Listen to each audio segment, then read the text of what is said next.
오늘 말씀은 시편 23편인데 시편 중에 제일 유명한 본문 중 하나입니다. 신앙생활은요, 하나님을 사랑하고 하나님의 인도하심을 따라 살아야 하는데 그 원리가 과연 뭘까? 또 하나님은 우리에게 어떤 상황에 위로를 주시고 또 하나님께서 우리에게 어떻게 격려하셔서 확신을 갖게 할까? 이거 궁금하시죠? 이왕이면 예라고 해봐요. 궁금하시죠? 네, 이왕이면 잘하고 싶으니까 어떻게 하면 확실히 생길까? 어떻게 하는 것이 신앙의 원리일까? 어떨 때 하나님은 나를 격려하실까? 어떻게 나는 하나님께 결단하면 좋을까를 우리가 고민하면서 신앙생활을 하고 있는데, 오늘 시편 23편 말씀을 통해서 그 원리와 그 격려의 지점과 그 결단의 방법을 묵상하려고 합니다. 우리 모두가 이 말씀을 통해 큰 은혜를 받고 그 은혜를 따라 결단하셔서 생의 마지막 순간까지 좌로나 우로나 치우치지 않고 믿음으로 굳세게 서시기를 주의 이름으로 축원합니다. 첫 번째 드릴 메시지인데요, 시편의 배경을 알면 각 건의 메시지가 더욱 선명히 보입니다. 한빛교회를 오래 다닌 분들은 한빛교회 담임 목사의 목회 성향, 설교의 성향을 아마 아실 거예요. 제가 성경을 다룰 때는 그 성경의 배경사에 되게 관심을 많이 갖습니다. 이 성경이 어떤 역사적 배경에서 쓰여졌을까? 이 성경을 쓴 인물들은 어떤 배경사를 갖고 있고 그 문화적 배경 속에서 어떤 의도를 가지고 성경을 썼을까에 굉장히 관심을 많이 갖고 있어요. 그래서 한빛교회를 다니는 분들은 담임 목사가 설교를 할 때마다 성경 본문이 역학적으로 있는 위치에 되게 관심을 많이 갖는구나라고 할렐루야 창들은 알고 계셨죠? 네, 고마워요. 그래서 오늘도 같은 맥락이 진행이 됩니다. 시편의 배경을 알면 각 건의 메시지가 훨씬 더 선명하게 보일 수가 있다는 얘기예요. 시편은 몇 편으로 되어 있냐면 150편으로 되어 있습니다. 그리고 시편의 별명은 다윗의 시라고 얘기를 하죠. 그런데 150편 전부가 다윗의 시는 아니에요. 일반적으로 다윗의 시라고 확정이 된 시가 몇 편이냐면 73편입니다. 그리고 신약성경 중 사도행전 4장 25절 말씀을 보면 사도행전 4장 25절 말씀이 구약을 인용을 하는데 어디를 인용하냐면 시편 2편을 인용하죠. 하나 추가되었죠. 히브리서 4장 7절 말씀도 구약을 인용하는데 시편 95편을 인용합니다. 그럼 몇 개가 됐습니까? 아까 73개라고 그랬죠. 몇 개 됐어요? 75개입니다. 그리고 유대의 특별한 학파들 같은 경우는 이걸 더 확장해가지고 다윗의 시가 88편이라고 주장을 하는 학파도 있습니다. 그러니까 시편이 150편으로 되어 있어요. 유대의 어떤 학파는 88편, 그리고 73편 플러스 2에서 75편. 그러니까 많아요. 아무리 낮추어서 보수적으로 본다 할지라도 다윗 혼자 쓴 시가 150편 중 이미 하프라인, 과반을 넘습니다. 그래서 시편을 이른바 뭐라고 말하냐면 다윗의 시라고 이야기를 하는 편이죠. 반대로 말하면 과반 이상을 다윗이 썼지만 나머지는 다윗의 시가 아니란 얘기예요. 그러면 우리는 배경을 생각할 때 그럼 그분들은 또 누굴까? 이 생각도 해보실 필요가 있을 겁니다. 시편이 150편으로 되어 있는데 그러면 이 시편이 어떻게 완성이 됐을까? AD 90년 얌니아 회의에서 구약 성경을 정경으로 완성을 할 때 시편도 완성이 되었고요. 그때 완성을 한 덩어리가 5덩어리예요. 그래서 시편 150편을 몇 개 구조로 나누냐면 5개 구조로 나눕니다. 그러면 얌니아 회의에서 완성이 되기 이전에는 5개보다 더 많았다.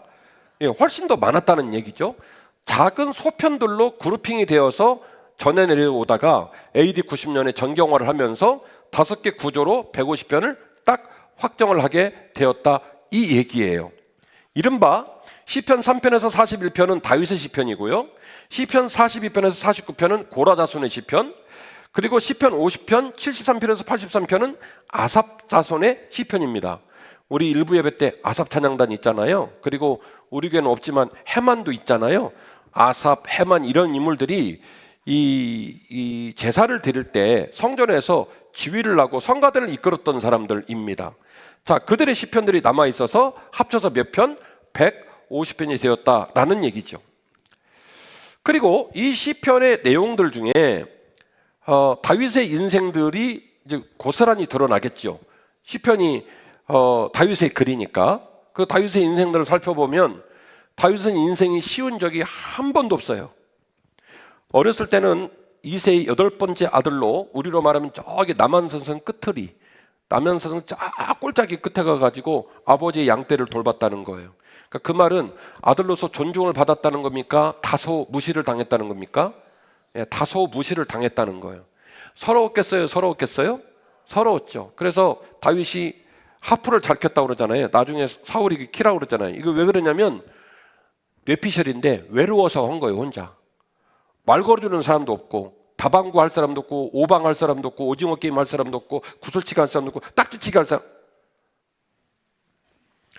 누워 놀아주는 사람이 없어. 그러니까 거기서 혼자 그냥 쓸쓸하고 외로운 시간을 보내느라 혼자서 그냥 하프를 키면서 하프를 잘 키는 모습이 되었고, 그리고 물맷돌을 달 돌린 이유도 혼자서 아버지의 양들을 지키려다 보니 살려고 몸부림을 치다가 물맷돌을 잘 돌리게 된 거고, 이런 거예요. 나중에 사무엘상 17장에서 골리앗과 싸워가지고 골리앗을 이기잖아요. 그 이후로 사울한테 또 엄청 미움을 받아요. 그래가지고 막 쫓겨다니고요. 그리고 나중에는 블레셋 땅에 망명을 가가지고 또 안 죽으려고 침을 질질 흘리고 미친 척을 하고 막 이랬거든요. 남의 얘기도 가슴 아프죠, 좀. 인생 살아간 게, 그죠? 그리고 왕의 기름을 받을 때도 기름 부음을 받고요. 나머지 2번을 더 받아가지고 3번 기름을 받고 그리고 이스라엘의 왕이 됩니다. 그러니까 왕 되는 것도 쉬웠어요, 어려웠어요? 무지하게 어려웠어요. 그리고 왕이 된 이후에도 전쟁하느라 정신이 없었고, 끝내는요 아들 압살롬한테 배신을 당해가지고 구두도 못 신고 도망을 가는 일도 겪었습니다.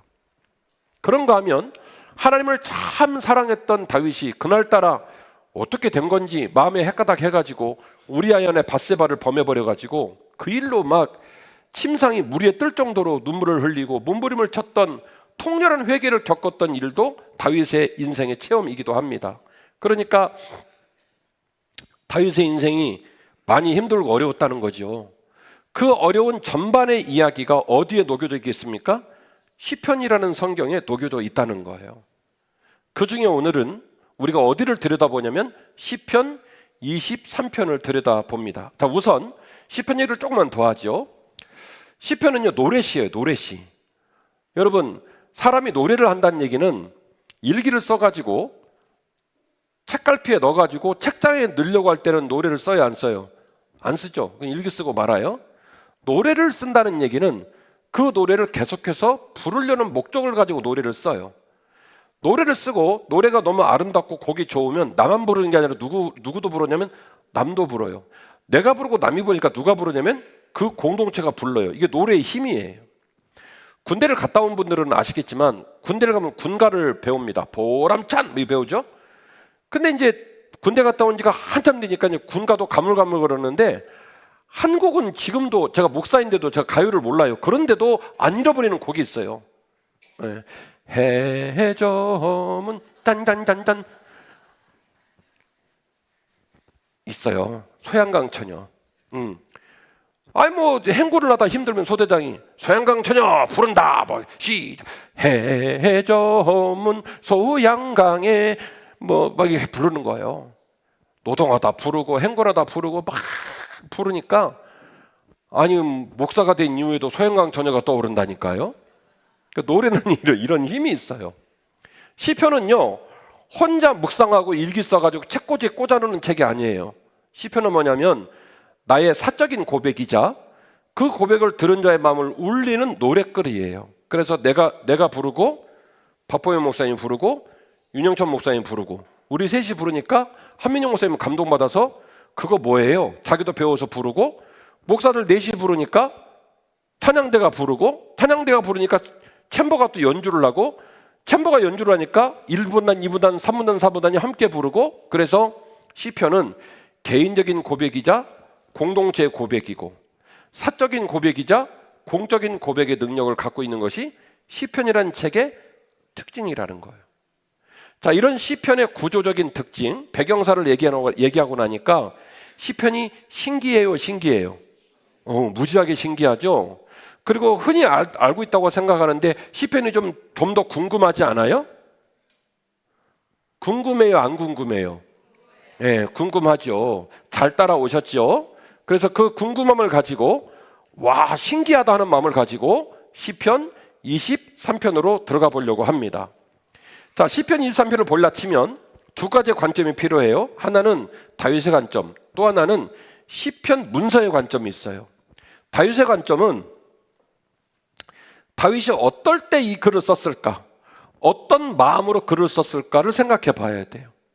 시편 23편이 다윗이 이런 일을 잊고 썼다라는 기록은 아직 없어요.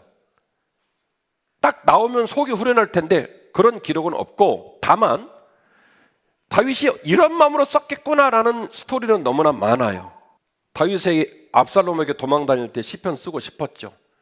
사울에게 개고생을 할 때 시편 쓰고 싶었고, 또 형들은 다 아빠랑 있는데 혼자서 저기 벌판에서 양들 지킬 때 얼마나 외로워요. 그때 시편 쓰고 싶었을 거고, 그렇죠? 왕이 됐어요. 3번 기름 받고 천신만고 그때 왕이 됐어요. 그때도 어떻게 했어요? 감정이입해 봅시다. 시편 쓰고 싶었겠죠. 그러니까 그런 감정이 시편 23편에 녹아져 있다. 다윗의 시점으로 본다면. 그리고 시편 저작물, 시편 문서의 시점으로도 시편을 볼 필요가 있어요. 시편은 일반적으로 포로기 이후에 문서로 완성이 됐다고 학자들이 봅니다. 그러면 다윗 시절로부터 포로기까지 시간차가 얼마나 나냐면 플러스 마이너스 우술이 띄고 약 500년 정도 시간차가 나요. 몇 년요? 500년. 그러면 완전히 성문화되는 그 500년 후까지 유대인들은 어떻게 이야기를 말해버렸어. 어떻게 전달하냐면 구전으로 전달해 내리는 거예요. 아버지가 아들한테 얘기하고 아들이 손자한테 얘기하고. 물론 유대민족은 이 구전으로 그들의 지식과 유산을 물려내리는데 특화된 민족이에요. 이 일에 집중하는 요원들이 따로 있었어요. 그래서 신약 시절에도 서기관, 율법사, 바리새인 이런 그룹들이 생긴 이유가 뭐냐면 이들의 가르침을 유산시키는, 유전시키는 유대 민족만의 특장점 때문에 만들어진 지파들이에요. 서기관, 바리새인, 율법사 이런 부류들 말이죠. 비록 구전이긴 하지만 엄청 이거를 잘 전달하는 특징을 가진 민족이 유대 민족이긴 하나, 그럼에도 불구하고 특정 이야기를 소실되지 않고 변경되지 않은 채로 500년 동안 존속시키기 쉽다, 어렵다. 어렵다. 그러니까 이 문장이 잘 유지되어져서 이제 성문화되어서 우리 손에 들리게 됐으니 이 문장의 내용이 유대 민족들에게는 엄청 중요했던 얘기예요. 네 할아버지 이름을 까먹어도 시편 23편을 까먹지 마, 이런 얘기예요. 그래서 귀에 똑똑히 들려지게 고백하고, 개인이 고백하고, 공동체가 고백하고, 그리고 민족이 고백을 해서 포로기 시기에 시편 23편을 기록물로 남겨놨다라고 하는 거죠. 그러면 시편 23편 안에는 원래 원 저작자인 다윗의 신앙 고백도 들어있지만, 다윗의 신앙 고백을 유산으로 물려받아서 할아버지가 아들에게, 아들이 손자에게 물려받는 그 말씀을 낭독하고 그 말씀을 고백하고 그 말씀을 노래로 불렀던 사람들의 신앙도 시편 23편에 담겨져 있겠죠. 제 말 아시겠어요? 말은 아가 다르고 어가 다르기에 이 문장 하나하나를 허투루 봐서는 안 된다라는 얘기예요. 자, 이런 관점을 가지고 시편 23편으로 들어가 보도록 하겠습니다. 두 번째 메시지인데요, 목자됨을 통해 우리는 다시 일어날 수 있는 용기를 내야 할 줄로 믿습니다. 제가 시편 23편으로 2021년 5월 30일 날 설교를 했어요. 그때도 시편 23편을 여러분에게 소개하면서 우리가 집중해야 될 단어가 있는데 뭐라고 했을까요? 목자. 2021년 5월 30일 날 설교할 때 제가 시편 23편에 매우 중요한 단어가 있다고 설교를 했걸랑요. 그때 무슨 단어를 강조했을까요? 목자라는 단어를 강조했습니다. 시편 23편을 끌고 가는 기관차가 뭐냐면 목자라는 단어예요. 한번 띄워주실래요? 여호와는 나의 목자시니라는 단어입니다. 자, 시편 23편이 6절로 되어 있습니다. 앞에는 목자라는 얘기, 중간에는 험한 골짜기, 시련의 골짜기가 라는 이야기가 나옵니다. 세 번째는 여호와의 집 얘기가 나옵니다. 이 세 덩어리로 되어 있고, 이 세 덩어리를 끌고 가고 있는 기관차가 뭐냐면 여호와는 나의 목자시니라는 말이에요. 이 문장이 얼마나 중요한 줄 아십니까? 여호와는 나의 목자시니 노란색으로 되어 있는 부분을 빼버리고 시편 23편을 읽잖아요. 그럼 뭔 말인지 몰라요. 좋은 말이긴 한데 뭔 말인지도 몰라요. 반대로 여호와는 나의 목자이십니다 라는 말만 남겨놓고 뒤에를 싹 지웠다. 그럼 말이 될까요? 말이 돼. 희한하게도 뒤에를 다 빼고 시편 23편 여호와는 나의 목자이십니다. 끝. 시편 24편 넘어가도 아무 문제는 없어요. 그러나 여호와는 나의 목자시다는 문장을 빼고 시편 23편을 읽잖아요. 무슨 말인지 모릅니다. 그러니까 시편 23편은요, 여호와는 나의 목자시라는 얘기가 가장 중요한 주제예요. 여호와는 나의 목자이십니다. 무슨 말일까요? 여호와가 나의 목자라는 의미를 시편 23편의 다윗은 이렇게 말합니다. 그가 주권적으로 나를 인도하시기 때문에 목자이십니다. 그가 나를 사망의 음채한 골짜기에서도 나를 지키시기 때문에 그분은 나의 목자이십니다. 목자 역할을 두 가지로 정리를 했습니다. 하나는 그가 나를 인도하시기 때문에 목자고, 또 하나는 그가 나를 지키기 때문에 목자다. 목자의 역할을 뭐라고 말하고 있냐면, 하나는 그가 나를 인도하셔서 목자고, 또 하나는 그가 나를 지키시기 때문에 목자고. 중삼층 여호와가 목자라는 이유를, 하나는 나를 어떻게 하시기 때문에 나를 중삼층 하라고 그랬잖아요. 중삼층 여호와가 나를 어떻게 하시기 때문에 인도하시기 때문에. 두 번째는 잘하셨어요. 감사해요. 여호와는 나의 목자십니다라는 말의 의미는 두 가지예요. 하나는 그가 나를 인도하십니다. 두 번째는 그가 나를 지키십니다. 어떤 의미로 다윗은 이런 말을 할 수 있었을까? 다윗은요, 목자라는 사람이 어떤 모습으로 어떤 일을 하는지를 자기 몸으로 경험을 한 사람이에요. 목자가 어떤 의미를 가진 사람인지를 아무도 못 알아들어도 다윗은 뼈로 알아듣는 체험을 갖고 있는 사람이에요. 사무엘상 17장 34절인데요. 다윗이 사울에게 말을 합니다. 주의 종 아버지의 양을 지킬 때에 사자나 곰이 와서 양떼에게서 새끼를 물어가게 될 경우에 제가 따라가서 그것을 치고 그 입에서 새끼를 건져냈습니다. 강아지요? 오소리? 누구의 입에서? 사자의 입에서? 곰의 입에서. 근데 말은 되게 일상적으로 썼어요. 마치 강아지 입이나 오소리 입에서, 오리 입에서 뭘 꺼내는 것처럼 말을 했죠. 그러니까 걔가 그 양의 새끼를 먹으려고 했는데 다윗이 그걸 가서 다시 뺐으니까 열받아가지고 벌떡 일어나서 나를 해치려고 하면 제가 그놈 수염을 잡고 그것을 쳐서 죽여버렸습니다. 강아지요? 오리가 아니라 사자, 곰. 주의 종이 사자와 곰도 쳤은즉 살아계신 하나님의 군대를 모욕한 이 할례받지 않은 블레셋 사람이리까 그가 그 짐승의 하나와 같이 될 것입니다. 또 다윗이 말했습니다. 여호와께서 나를 사자의 발톱과 곰의 발톱에서 건져내셨은 즉 나를 이 블레셋 사람의 손에서도 건져내시리이다. 사울이 다윗에게 말합니다. 가라, 여호와께서 너와 함께 계시기를 원하노라. 할렐루야. 어마어마한 얘기예요. 사무엘상 17장에서 다윗은 몸으로 목자라는 신분을 가진 존재가 양한테 어떤 역할을 하는지를 몸으로 체험했어요. 그런 어린아이였습니다. 힘이 부족한 사람이었습니다.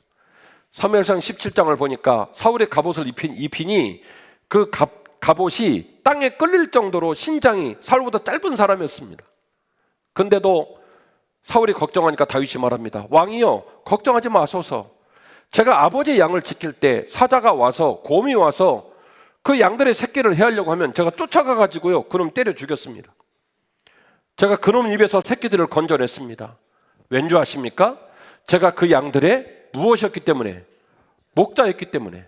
내가 아니라면 그 양의 새끼를 구할 자가 없고, 내가 아니라면 그 양들의 보호를 받을 수 없기 때문에 단 한 사람 목자가 누구라서? 나라서 제가 제 목숨을 걸고 그 양들을 지켰습니다. 목숨을 걸었단 말은 안 나오지만 그 말이 딱 맞죠. 이 문장을 넣어야 돼요. 제가 목숨을 걸고 그 양들을 지켰습니다. 왜요? 상대가 강아지가 아니에요. 뭐라고 그랬죠? 사자, 곰. 아마 그러지 않았을까? 결국 내가 오늘 저 사자랑 싸워서 여기서 죽는구나. 참 내 인생 거칠고 고단하다. 아버지 맡긴 양 다 뺏겨서 죽으면 누구한테 혼나요? 아버지한테 혼나고 그 양 지키느라 저 사자랑 싸우면 오늘 내가 죽겠구나. 그래서 시쳇말로 죽기 아니면 살기로 사자와 싸우고 곰과 싸웠다는 얘기 아니에요? 그가 누구였기 때문에 그 양들을 지키고 그 양들을 인도하고 그 양들을 돌보아야 될 누구였기 때문에, 목자였기 때문에. 그리고 다윗은 말합니다. 내가 그 양들의 목자가 되었던 것처럼 여호와 하나님이 나의 목자 되시니, 사자의 입에서 곰의 입에서 나를 건지신 목자가 계시니, 그 목자가 나를 건지셨기 때문에 골리앗과 싸울 때도 나를 건지실 줄 믿습니다. 왜냐하면 그분이 나의 목자이시기 때문에. 이 간증과 이 확신을 어디에 담아냈냐면 시편 23편에 담아낸 거예요. 여호와는 나의 목자이십니다 라고 담아낸 거죠. 본문은 말합니다. 내가 사망의 은침한 골짜기를 다닐지라도 나는 해를 두려워하지 않는다. 두렵고 떨리고 슬프고 힘든 자리에서도 나는 포기 안 해. 나는 주저앉지 않아. 왜냐하면 여호와 하나님이 목자 되셔서 나에게 막대기가 되어주시고 나에게 지팡이가 되어주시기 때문이야.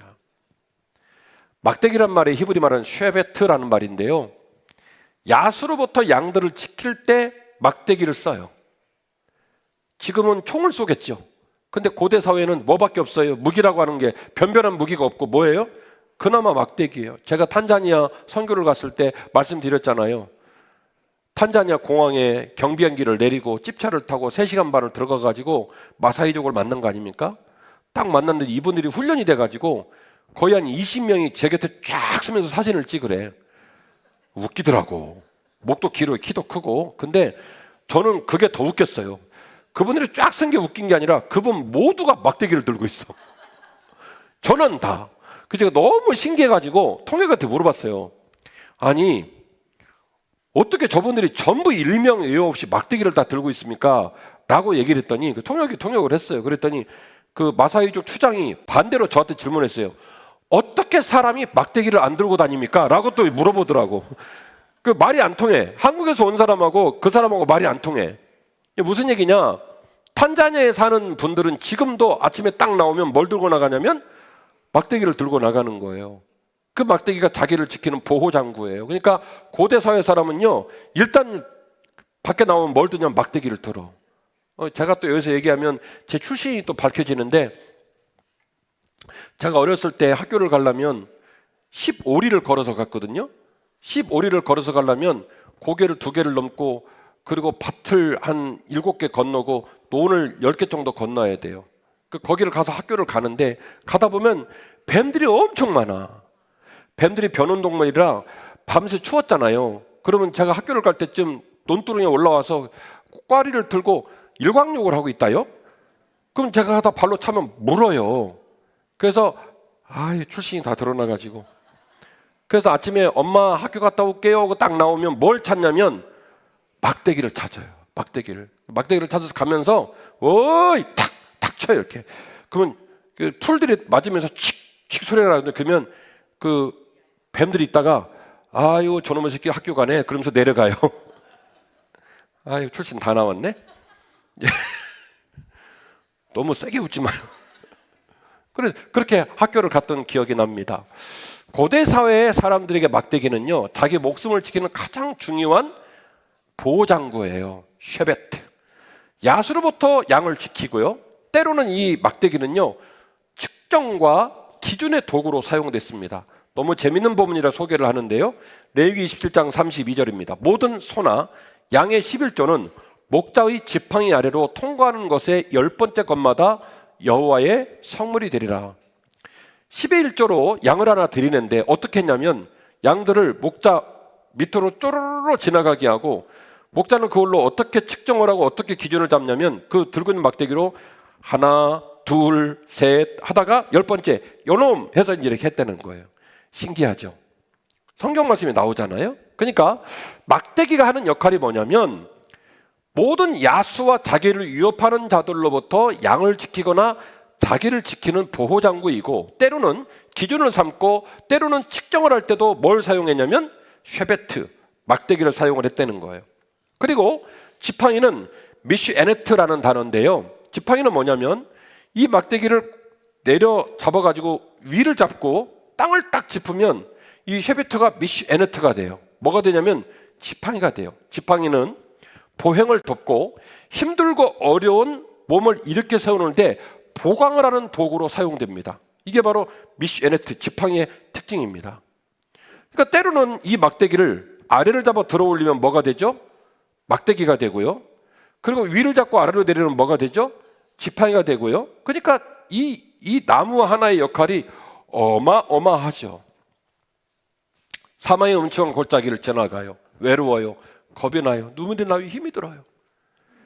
때로는 다리가 후들후들거려서 못 일어날 것 같아요. 그러면 목자 되신 여호와께서 오셔서 야 김진호 그렇게 힘들어 바쁘면 눈물 나니?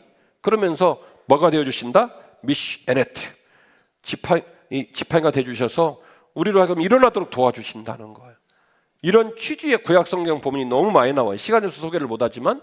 그리고 또 때로는 지금 말한 것처럼 곰이 찾아오고 사자가 찾아오고 막 내가 위협을 당할 때는 쉐베트, 뭐가 되지? 얘는 고쳐 들어가지고 막대기가 되는 거예요. 그래서 우리를 지켜주는 거예요. 기가 막힌 내용입니다. 그래서 시편 23편에는요 다윗이 평생 동안 그 고난을 이기고 그 어려움을 이기고 그 눈물을 뚫고 일어서서 믿음의 길을 완주할 수 있었던 노하우와 신앙 간증이 담겨져 있는데, 여호와는 나의 목자이셨습니다. 그가 나를 인도하셨고요, 그가 나를 지키셨습니다. 그분은 어떤 때는 쉐베트가 되어주시고 그분은 어떤 때는 미슈에네트가 되어주셔서 때로는 지팡이로 때로는 막다기로 나를 지키셨습니다. 이게 다윗의 고백입니다. 다윗이 말하고자 했다는 사적인 고백이에요. 그런데 이 사적인 고백을 넘겨받은 다윗의 벗들과 후대 사람들이 다윗과 똑같은 마음으로 시편을 고백하기 시작하는 거예요. 그래서 시작은 다윗의 고백이지만 그 두 번째는 다윗을 알았던 이웃들, 다윗을 알았던 후손들의 입에서 계속해서 뭘로 선포돼요? 노랫말로 선포가 되는 거예요. 여호와는 나의 목자시니 내게 부족함이 없습니다. 할아버지가 그렇게 고백하고 평생을 사시고 아들이 그 고백을 이어받아 평생 고백하고 살고 손자가 또 그 고백을 이어받아, 그래서 사적인 고백이 공적인 고백이 되어지고 사적인 노래가 공적인 노래가 되어서 온 이스라엘 백성이 시편 23편을 자기 신앙 고백으로 간직하는 그 유명한 시편 23편이 되어 오늘 우리에게 성경 말씀으로 전해 내려오고 있다라고 하는 것이지요. 요한복음 10장을 보시면 예수님께서 우리에게 자기를 어떻게 소개를 했냐면 나는 너희들을 이끌어가는 참 목자라고 얘기를 하십니다. 그리고 문으로 들어가서 양들을 돌본다고 말씀하십니다. 나는 너희의 목자이고 너희들은 나의 양이란다. 진짜 양은 말이다, 목자가 부르면 목자의 음성을 알고 목자를 따른단다. 그래서 양과 목자의 논리로 10장에서 많은 목자와 양 관계를 얘기하는데, 학자들은 예수님께서 요한복음 10장에서 목자와 양의 관계를 얘기하실 때도 아마도 시편 23편을 염두에 두고 말씀을 하셨을 거라고 해석을 합니다. 다시 말씀을 드리면 시편 23편에 고백된 다윗의 신앙 고백은 다윗의 신앙 고백으로 그치지 아니하고 유대 민족 전부의 공적인 신앙 고백과 공동체 신앙 고백으로 자리를 잡았으며, 신약으로 넘어와서 예수 그리스도의 가르침과 초대교회 공동체에게도 여전히 하나님은 나의 목자 되십니다 라고 하는 신앙 고백으로 자리를 잡게 되었다라고 하는 것이죠. 결론입니다. 인도하심을 통해 우리는 온전한 믿음으로 서야 할 줄로 믿습니다. 제가 오늘 말하고자 하는 이 관점을 가지고 제가 평소에도 눈여겨보고 있었는데 제가 연구를 하는 책들에서 이 이야기를 확정적으로 언급을 하고 있지 않아서 생각만 하고 있던 차에 최근에 운동을 하다가 분당 우리 교회 이찬수 목사님이 이와 똑같은 논리로 설교하는 얘기를 들으면서 제가 용기를 냈어요. 이 이야기를 설교 시간에 나누는 것도 나쁘지 않겠다라는 생각을 하게 되었습니다. 성숙을 향한 점진적인 인도하심을 말하고자 하는데요, 제가 이 목자의 특징을 두 가지로 말을 했죠. 하나는 인도하심, 하나는 지키심이라고 말을 했고, 지키심은 지팡이와 막대기 논리로 얘기를 했고, 인도하심 얘기를 좀 들어가 보려고 하는 거예요. 본문의 말씀이 2절인데요, 그가 나를 푸른 풀밭에 누이시며 쉴 만한 물가로 인도하시는 도다. 자, 2절에서 인도를 받습니다. 2절에서 인도를 받는데 인도를 받는 양의 역할이 있나요, 없나요? 역할. 잘 따라오다 왜 반응을 보여요? 2절에 양을 이끌어 가잖아요. 양을 이끌어 가서 푸른 풀밭에 누이고 쉴 만한 물가에 누이잖아요. 쉬게 하잖아요. 근데 그 양의 역할이 있어요, 없어요? 양의 지분 없죠, 그죠? 양은 아무것도 안 해요. 양의 의지적인 행위가 보이지 않아요. 오직 목자 되신 여호와께서 그냥 양을 일방적으로 사랑해서, 지금 여러분들 표정을 보니까 반 이상은 얼굴이 너무 지쳐 있어요. 아주 날씨도 마음에 안 들어. 추웠다 더웠다 추웠다 더웠다 정신을 못 차리겠어요. 그죠? 그리고 어떤 집은 수능 치르느라 그 수능 보는 애기보다 부모님이 더 죽을 맛이고, 어떤 집은 가족이 아프고, 어떤 집은 지금 삼성 주가가 57,400원으로 떨어져가지고 내가 여기서 절단을 내야 되는지 막 고민이 지금 상당히 심각한 상황이고, 또 어떤 집은 트럼프가 된 바람에 기쁜 집도 있고, 어떤 집은 트럼프 애따 베렸다는 사람도 있고, 더 해요? 각자의 많은 사연을 가지고 이 자리에 지금 앉아 있단 말이에요. 그러니까 여러분 얼굴 표정 보니까 심상치가 않아. 그런 여러분에게 위로를 드립니다. 목자가요, 양의 상태를 보고는, 양이 뭐 돈을 마련한 것도 아니고 뭘 잘한 것도 아니고 목자 마음에 쏙 든 것도 아니고, 그런데 목자는요, 양이 막 우니까, 양이 막 아프니까, 양이 너무 힘들어하니까, 아이고 저놈 저러다 넘어지겠구나, 저놈 저러다 쓰러지겠구나 싶으니까 다 끌어안아가지고요, 쉴 만한 물가 푸른 초장으로 인도하신다는 거예요. 얼마나 힘들었냐, 좀 쉬거라. 그래서 첫 번째 인도는요, 일방적 은총이에요. 일반적 은혜. 김 목사, 내가 너 도와줄게. 오늘도 임시당회 합니다마는 제가 여러분한테 다 말하지 못해서 그렇지, 그러나 제가 말하는 얘기를 깊이 있게 들으셔야 돼요. 제가 요즘 하는 말 있잖아요. 우리가 죽으라고 열심히 하는 것보다 하나님이 하시는 게 훨씬 더 낫더라고요. 공문을 띄우고 우리 건축팀장님 김태국 장로님 막 가서 나중에는 막 그 기관에서 우리 김 장로님 얼마나 잘생겼어. 근데 막 한빛교 모르면 징글징글하다고 막 거절하고 막 어려워하고 안 되더라고요. 막 부격자님이 가고 막 공문 보내고 안 돼. 근데 하나님이 하시니까 자기들이 먼저 와가지고 막 난리를 치고 막 자세히 말할 수는 없어. 하나님이 하시는 게 훨씬 쉬워요. 훨씬. 얘야, 얼마나 힘들었냐, 얼마나 아프냐, 꼭 끌어안아서 쉴 만한 물가 푸른 풀밭에 누이시더라는 거예요.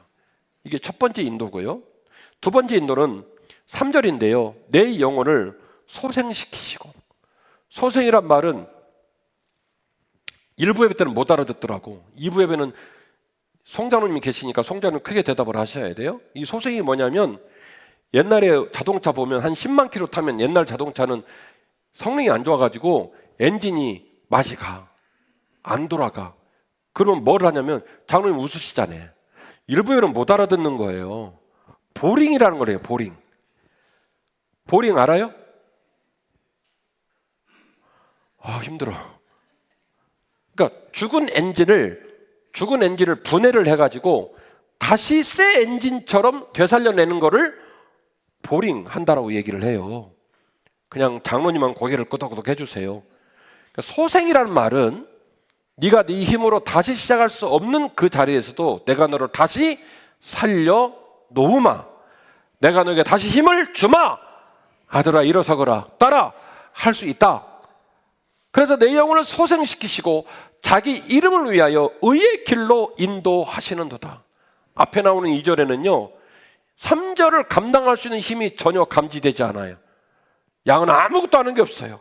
그냥 목자가 불쌍하고 짠해가지고 끌어안아서 푸른 초장 실만한 물가에 뉘어서 쉬게 했어요. 근데요 3절로 넘어오니까 소생이 되어지고 나도 여호와의 의를 위하여 여호와의 영광을 위하여 나도 내 한평생 쓰임받고 싶습니다.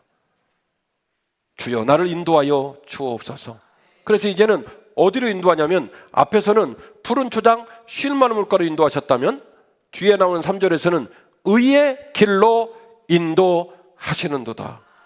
다시 말씀을 드리면 신앙이 그냥 젖이나 먹는 어린아이 같은 신앙에서 신약 성경 표현으로 말하면 딱딱한 음식도 먹을 줄 아는 성숙한 신앙으로 자라나고 그리고 하나님의 영광을 위해 쓰임받을 수 있도록 성숙해지더라는 거예요. 시편 23편의 고백은 그래서 다윗의 고백이자 유대 민족의 고백이고 다윗의 개인적 고백이자 공동체의 고백이고 다윗의 사적인 고백이자 공적인 고백이 되어 500년이 넘는 기간 동안 모든 유대인 백성들이 이 사실을 노래로 고백하고 이 노래를 부르면서 따라 걸었다는 거예요. 그리고 이 본문을 읽는 우리도 이 노래를 부르며 남은 인생의 길을 따라 걸어야 할 줄로 믿습니다. 하나님을 기대하며 우리는 노래하며 따라 걸어가야 할 줄로 믿습니다.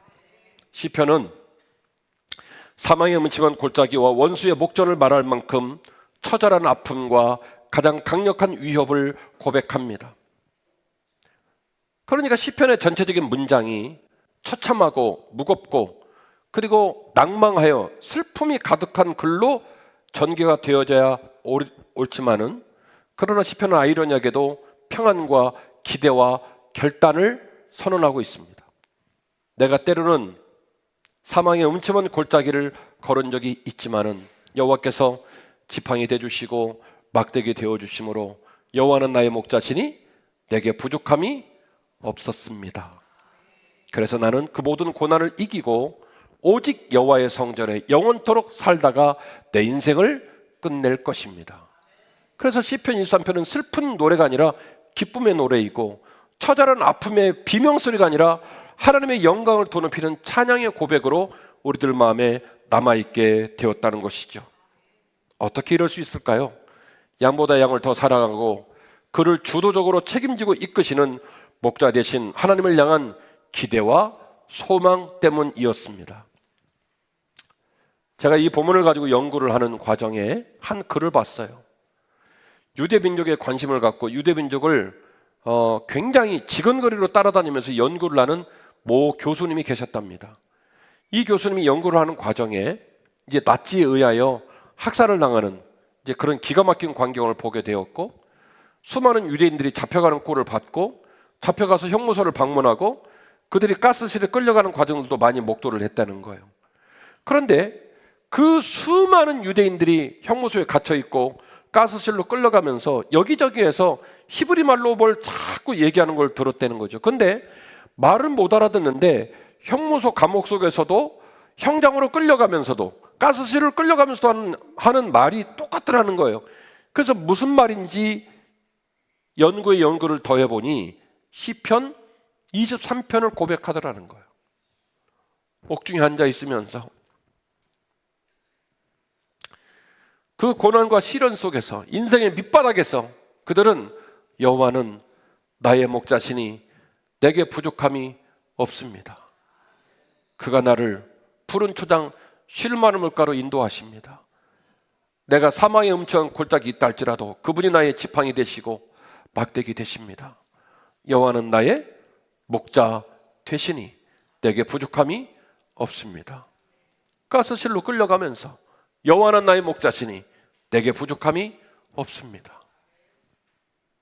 기쁠 때도 슬플 때도 살 때도 죽을 때도 그들은 시편 23편을 노랫말로 선포하면서 자신들의 인생을 끌고 가고 있더라는 거예요.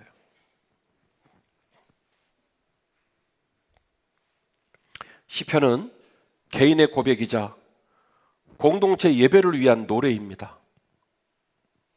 오늘 설교 제목이 우리는 노래하며 따라갑니다. 있죠?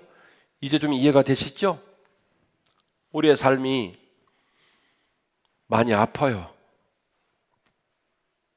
저는 요즘 자식을 기르면서 많이 회개합니다. 제가 우리 동기들 중에 결혼을 제일 늦게 했어요. 제 친구 김근영 목사님은 결혼을 빨리 했고 결혼을 겁나 좋아해서 빨리 했어요. 저는 29살에 결혼을 했어요. 그때 당시 29살이면 되게 고령입니다. 29살에 결혼을 하고 그리고 선교단 활동을 하느라 뭐 전국으로 해외로 공연 다니고 앨범 취입하느라 피임을 5년을 해가지고 첫 아기를 5년 후에 낳았습니다. 둘째는 9년 후에 낳았고요. 그러니까 결혼도 늦게 했고 아기도 늦게 낳아서 솔직히 아기가 없는 상태에서 아기를 낳아 기르면서 힘들어하는 우리 인생의 선배들을 되게 답답해했어요. 자기 뱃속으로 난 아기를 저렇게 못 기를까? 자기 피가 흘러가고 자기 품에서 똥오줌 가리고 자기 품에서 밥을 먹인 아기를 그 아기를 그렇게 양육을 못 할까? 두고 봐라. 내가 아기를 안 낳아서 그렇지 나중에 아기를 낳으면 자고로 아기는 이렇게 기른다는 샘플을 보여줄 것이다 라고 굳게 결심하였고 오늘날 하나님께서는 너희 놈 당해봐라. 그래서 제가 요즘 얼마나 회개를 하는지 몰라요. 우리 인생의 선배들이 참 힘들었겠구나. 저보다 먼저 사신 여러분들이 참 어려웠겠구나 이런 생각을 많이 해요. 지난주에 어떤 집사님이 예배를 드리고 제 방에 오셨는데 막 우세요. 부인하고 나란히 예배를 드리다가 오늘 부인이 옆에 없고 혼자 예배를 드리는데 그렇게 외롭고 두려웠대요. 저도 눈물이 나더라고요. 부인이 큰 병을 걸린 것 같다는 거예요. 저도 막 걱정이 돼가지고 일주일 동안 걱정 근심이 많았어요. 큰 병원에 가서 다시 검사를 하고 하는 과정에 교수님이 아마 아직 암까지는 안 간 것 같으니까 좀 정신을 바짝 차리고 다시 한번 조사해보자라고 얘기해서 지금 한시름을 놨습니다. 그러네요. 자식을 기르는 것도 부부가 서로 평생 동안 부부의 의를 다하며 사는 것도 건강을 지키는 것도 돈 버는 것도 아이들 공부해서 지금 시험 보는데 수능 보는 것도 우리 아들 어제도 통화했는데 아빠 미칠 것 같아요. 왜 김정일은 우크라이나에다가 애들을 보내가지고 휴가를 신청만 하면 계속 잘리고 아우지 탄광 간 것처럼 협범이는 매주일 오더라고. 매주일 제대할 때까지. 근데 우리 아들은 지금 인제 가면 언제 오나 원통에서 모돌이 그 꼭대기에 들어가서 지금까지 거기 처박혀 있잖아요. 그리고 부대에서 딱 하루 휴가를 자꾸 자르니까 이날은 부모님 오라고 했대. 그날이 토요일 날이요. 그래서 지 말로 그러더라고. 부대에서 오라고는 했으나 아버지가 오시지 못할 것 같아 포기했다고. 군대 생활도 어렵죠. 쉬운 게 한 가지도 없어요. 그러나 한 해를 시작하고 한 해를 마감하면서 그리고 이제 채 한 달 정도 남았는데 또 한 해를 준비하면서 우리가 이 말씀을 마음에 깊이 간직했으면 좋겠습니다. 여호와는 나의 목자시니 내게 부족함이 없습니다. 지난 한 해도 여호와의 은혜로 살았고 앞으로 다가오는 한 해도 여호와의 은혜로 살 것입니다. 제가 열심을 다하지만은 제 지혜와 제 능력으로 하지 못하는 일을 주여 도와주옵소서. 나를 푸른 초장과 쉴 만한 물가로 인도하여 주옵소서. 우리들의 신앙 고백이 되시기를 바랍니다. 슬프거나 즐겁거나 건강하거나 병약하거나 여호와는 나의 목자시니 내게 부족함이 없습니다. 우리는 노래하며 생의 마지막 순간까지 믿음의 길을 뚜벅뚜벅 걸어가야 할 줄로 믿습니다. 다 함께 일어나셔서 함께 찬양하십시다.